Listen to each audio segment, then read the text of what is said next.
Good afternoon, everyone. My name is Nain, and I am an assistant teacher of Samsi High Girls Mission.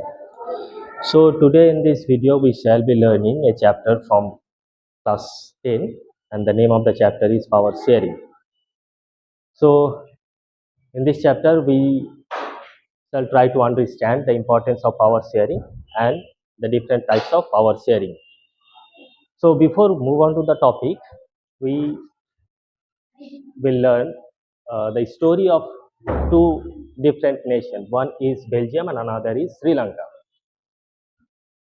So in Belgium, as you can see in the map, that this region was dominated by a French-speaking people, and this regions of Belgium was dominated by Dutch-speaking people, and this region was known as Flemish, and that region is known as Walloon. And this is the capital of Belgium, Brussels. But one thing peculiar in that region was that this region was dominated by French-speaking people, but the region itself falls in the regions of Dutch-speaking people. So during 1950s to 1960s, there was a tension between these two group of people. So therefore, government has taken a decision to minimize the tension and to minimize the possibility of civil war. During 1970s to 1980s, the government has government was taken decision to amend their constitution and give the equal power to this group of people in government services, in government offices. You will see that both the French speaking people and Dutch speaking people, they were egalitarian in nature. They were equally distributed in government jobs and government posts. So, and this country is now peacefully living. Now move on to the condition of Sri Lanka. As you can see, this is the map of Sri Lanka, and these regions was dominated by Sinhala speaking people, and these regions was Sri Lankan Tamil people. Actually, this is the language. Singhali is a language, and Tamil it's also a language in Sri Lanka. But as you can see, that the dominant group was Singhali.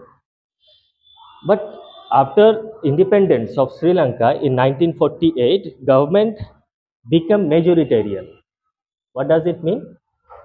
Government become majoritarian. The sense that, as you can see, that the majority people were Singhali speaking. So therefore, government has uh, amend their constitution, which was more conducive to the Singhali people, and Singhali people were more privileged than the Sri Lankan Tamil people. And as a result, a civil war was broke out for that because government was not ready to share its power in different group of people. So by sharing the power, as you can see that while the government of Belgium, when they shared its powers to the different regions of its country, a impending civil war was prevented.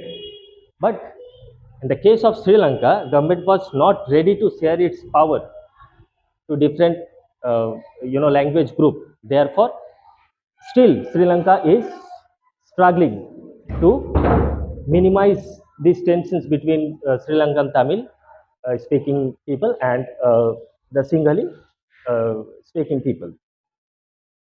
So, and this is so by learning these two distinct story of these two different countries, we could easily understand that the importance of power sharing.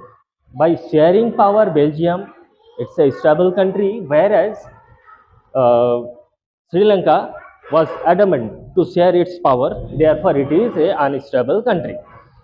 So, so far we have learned the importance of power sharing, that how power sharing is important.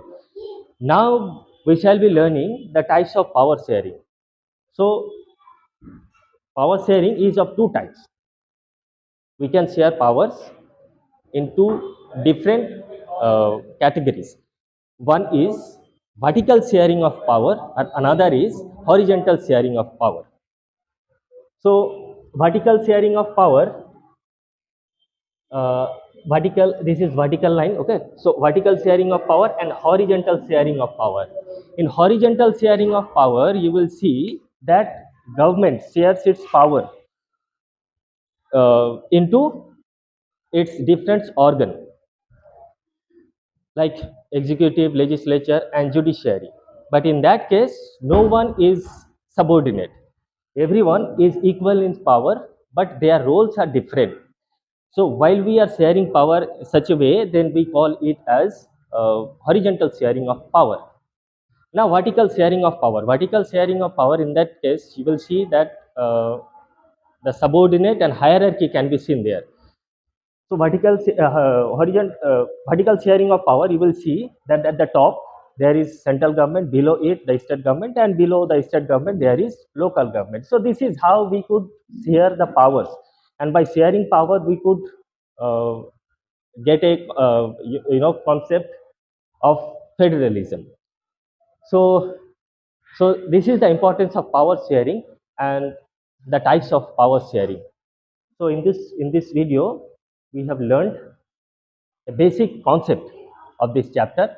In our next video, we shall be discussing some more questions related to the chapter. Till then, thank you very much. And if you have any comment, then let us know in the comment section.